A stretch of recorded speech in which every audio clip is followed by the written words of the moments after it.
Hi, Sarah Pacaro. I am excited to be here and connecting with you today, speaking about a topic that I truly believe deeply impacts everyone, and that is how you grow up, what your childhood is like.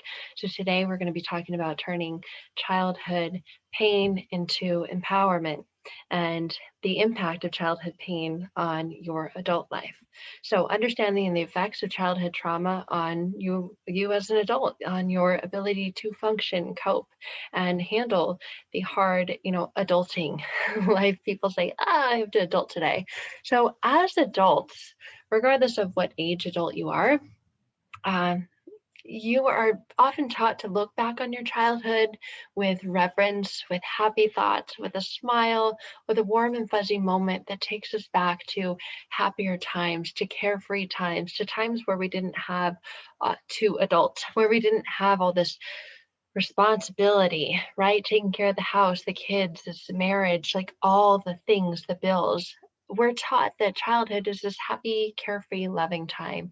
And childhood is often coined as a time where we learned who we are and where secure attachments should have been formed with caregivers, with our parents, right? Where we were taught, if we fell down and we got a boo boo, we would be given a hug and a kiss and been told that it was all okay. It's a time where we explore our potential and figure out what we want to be when we grow up. And we're encouraged to love ourselves and to play and dance and laugh as part of being shaped into becoming, hopefully, a healthy and functional future adult. However, for majority of people, this is not always the case. Many people grow up in divorced homes or broken homes or experienced all kinds of neglect emotionally, lots and lots of different types of traumas. So some may struggle making the connection that their unhappiness today as an adult, the anxiety, depression, feeling of overwhelm, feeling of heaviness, the feeling of burden, the feeling of I can't handle this, that leads to overeating, over drinking, all the things, right? Some people struggle making that connection that it originated from traumatic experiences in the past. So, as adults, we are kind of trained to go through the motions with work or school and family and have so many other obligations that you may not even realize something is missing from your life, but you just feel it is what it is. You feel heavy, you feel drained, exhausted all the time. Emotions and pain can get pushed to the side or often denied as non existing. And it's hard to identify when and precisely where there's a void in your life if you're not shown or if you're not allowed to recognize what you're feeling as a child. If you were not taught that, given that space as a child, it becomes really difficult to do as an adult because those things are learned behaviors. So, how those experiences can affect your future adult self are directly related. So, we're going to talk about trauma's effects on this self because we often think that they're separate selves, right? I'm not a child anymore. Here I am, I'm an adult and I'm married and I have this job in this home. I'm not a child anymore. But if you experience childhood traumas or emotional neglect, that doesn't just magically go away when you turn 18 and become an adult. It stays with you.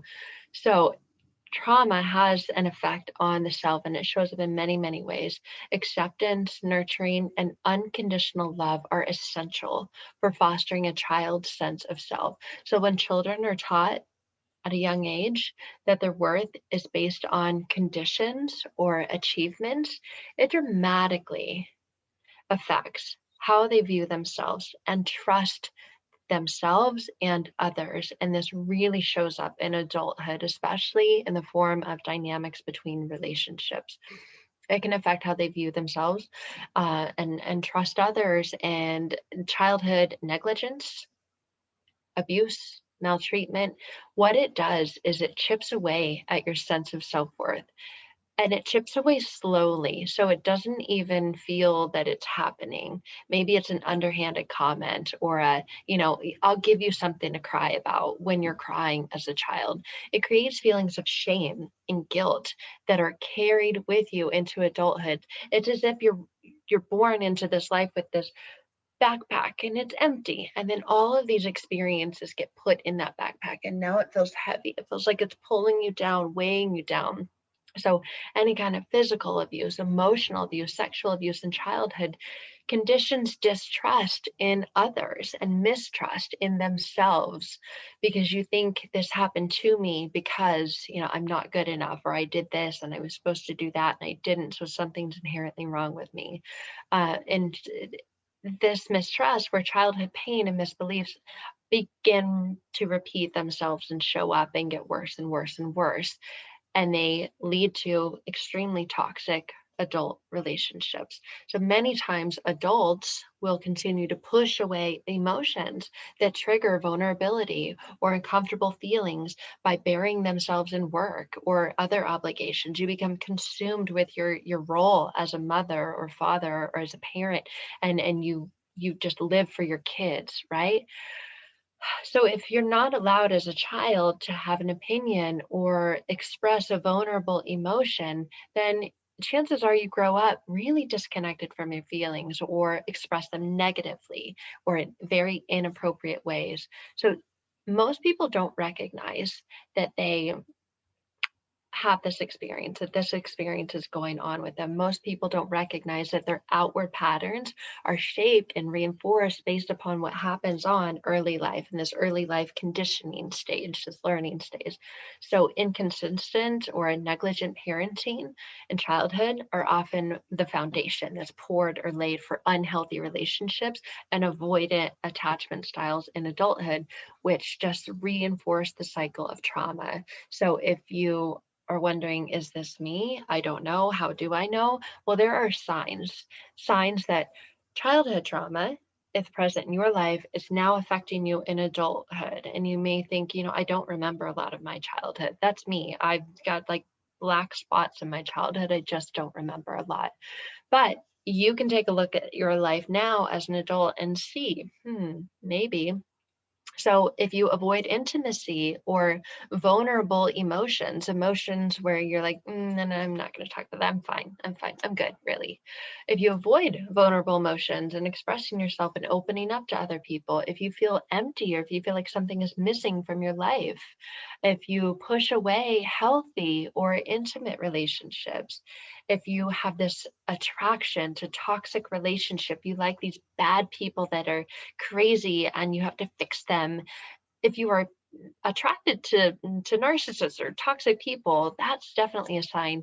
If you bury yourself in work or other obligations, like we talked about before, if you have experiences of disassociation or very, very limiting healthy coping strategies, if your go-to is a destructive strategy, if you feel stuck in anger or depression and you claim that, I'm angry, I'm pissed, I'm depressed, I'm whatever it is, and you feel stuck in that and you can't work through it or have it move through you easily, that's definitely a sign. If you have addictive behaviors or self-sabotaging behaviors, you want to do all these things and you start them, but then you stop and you give up and you don't follow through, or you don't see those things through, or you have addictive behaviors that you hate, maybe, food or drinking, or, there's so many other things, even being on social media and avoiding, or Netflix, Netflix and chilling for far too long is definitely a connection.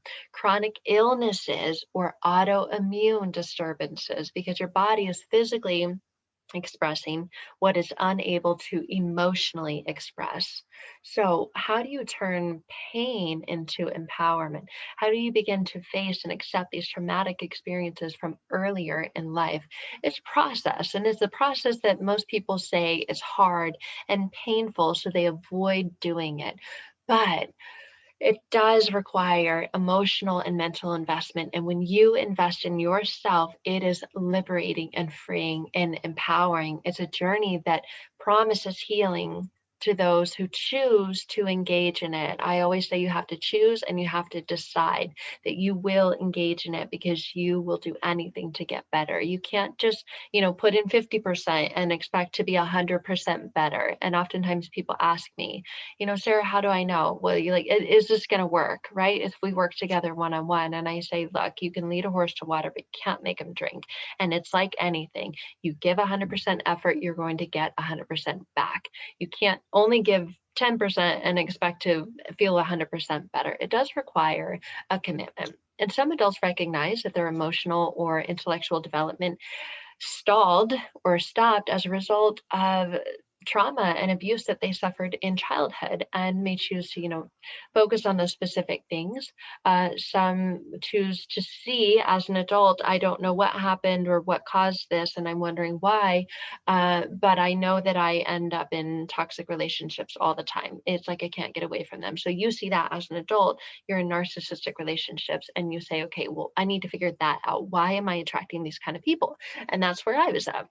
I noticed a pattern of narcissistic relationships and said, okay, it's something about me that is connecting and attracting these types of relationships. Others may go out and receive diagnosis of such as PTSD or BPD or CPTSD, and then they go, okay, I have this diagnosis. Now, what can I do? I need, to further process these feelings and skills in managing both the short term and long term effects of this. So it does begin with allowing yourself to feel your feelings. There's a phrase or saying, feel the feeling until it no longer needs to be felt. So this is allowing yourself to grieve, a childhood that you never had or was taken away from you or robbed from you because maybe you had a narcissistic or toxic parent and you had to be the parent in your family system or structure as a child. It's this pain from early life childhood is a process. It's not a magic wand or pill that you can take and make it all go away. So many adult survivors of childhood maltreatment or abuse carry the burden of it somehow being their fault. Yet you were an innocent, dependent child. It was not your fault, but you're carrying that heaviness, like I said before, in that backpack, that is somehow your fault. So allowing yourself to grieve and release the pain, that it is not your fault, what you experienced and survived from childhood. But most often, children raised in very traumatic or abusive environments are conditioned to mask these vulnerable emotions, such as anger or fearfulness, that leave them really, really ill prepared to deal with stressors or problems in their adult life. And this starts to show up in much bigger and heavier ways as an adult. So, grieving is a process, and it does include 5 stages. These are the 5 stages that we go through working together. Denial is the first one. You may deny it in the beginning and then you get really angry about it. So you have to feel that anger and express it in a healthy way, right? Journaling, exercise, meditation, things like that. Then there's bargaining, depression, and then there's acceptance. So you may find that you're trying to bargain or you're just feeling the heaviness of the depression. Acceptance is where you want to get to. So allow yourself space to move through each stage in your own time and way can help foster healing. But then you finally get to the point where you say, I don't want to feel like this anymore. I'm willing to do what it takes to move through this and stop avoiding it, pretending it's not impacting me. So, to begin by doing that, I always say you cannot heal in the environment that made you sick. You need to distance yourself from toxic people and toxic situations. Uh, it's just very, very true. If you're still in a narcissistic or abusive relationship, you need to get out and you need to either go no contact or extreme limited contact if you have children together. Write a list of, the people in your life and to see where they fall on the spectrum. Are they a benefit to your life, a positive role model, or are they part of the problem? Are they part of the solution or problem? Like make a list, right? They say that you are a sum of the top 5 people that you spend the most time with. So make a list of those people. And if they're supportive and they're authentic and they're honest and they're loving and trustworthy and positive, then keep them, right? If they're unconditionally accepting of who you are, if they're constantly putting you down, belittling you, calling you names, trying to change you, no, they're going to go on the negative side. So you want to keep good people around you, have a really solid, healthy support system. Maybe it's in a church or community. Maybe you do have healthy people in your family system, maybe really good friends or coworkers, whatever it is. You want to get out the toxic and the bad and keep the good. So make a list. It helps to see things on paper. It helps to journal these feelings because ultimately you're wanting to get to a place where you feel safe, you feel secure, because what got you here is feeling unsafe and insecure. So one of the many adult survivors of early childhood trauma, what they lack is a sense of safety and a sense of security. They felt unsafe, they felt insecure, and those are part of our basic needs. And if they're met inconsistently in childhood, there can be a sense of urgency or anxiety with trying to control things and everything being in order. You see this if people claim, I'm OCD. That is a form of trying to control things now that you couldn't control in your early childhood. So moving around or living in unsafe conditions as a child can spark these feelings of feeling threatened or unsafe. So even if it was something as simple as like your family was in the military and you moved a lot, right? That can lead you to feeling unsafe as an adult. So being unable to rely on caregivers for safety and security can spark these feelings of mistrust in adult relationships. So recognizing safety needs are lacking is a very, very necessary step in order to help create safety and security in your adult life. You have to first recognize that there is a void there. Deciding, you know, where, how, and whom you feel safe with are also important to help you navigate through your healing. And again, going back to that list, if someone makes you feel unsafe or insecure or constantly putting you down, you need to distance yourself from them. And then, calming strategies. And people say self care and self love. And it's not going out and getting massages or your nails done or your hair done. Throughout your healing, you may be more sensitive to noise or high energy people. I know that I can't be around people who talk really loud. It's a trigger for me, and I get really, really worked up. And that was in my early childhood life. And so I don't like loud environments. So calming strategies, knowing you can choose now and decide to put yourself in environments and situations where those feelings are not triggered or provoked. So choosing to limit your time or energy around people that emotionally drain you or cause you anxiety. This is where healthy boundaries come in, saying no. And I have another video on really polite ways to say no, because oftentimes people feel guilty saying no. And there are many healthy ways that you can say no without feeling a sense of guilt or shame about it. So these are normal experiences to navigate as you're going through your journey to healing. Meditating, journaling, a nice quiet bath, or going for a hike or yoga, whatever it is, pushing yourself to really take that time out for yourself is a tremendous part of your healing and the self-care. It's not just massages and nails, but really, really, really getting to the inner subconscious beliefs that you have about yourself now as an adult, connecting the dots, connecting those points back to the origination, the root cause of why you feel this way now, allowing your inner mind to change those internal beliefs about yourself really, really expedites the healing journey and process. That is what hypnosis, rapid transformational therapy does. And that's the reason why it is called rapid transformational therapy. It is quick, it is effective. I've got so many testimonials on my website from other people who've gone through this healing journey when they felt stuck and they felt like nothing else they did was really getting them to that place of healing that they longed for and they desired and deserve. And you deserve that as well. So if that is where you're at, I would love to connect and talk more about working together one-on-one. There are links in the description in this video of how we can connect and talk more about that and more information on my website, which again, you can find links in the description of the video below. So thank you so much. If you're here, there is help, there is healing, and it doesn't take years and years and years of therapy to get that. So thank you so much. I look forward to hopefully connecting with you very soon. Again, remember to check the links in the description and to subscribe to this video if you like it and get notified when I post more.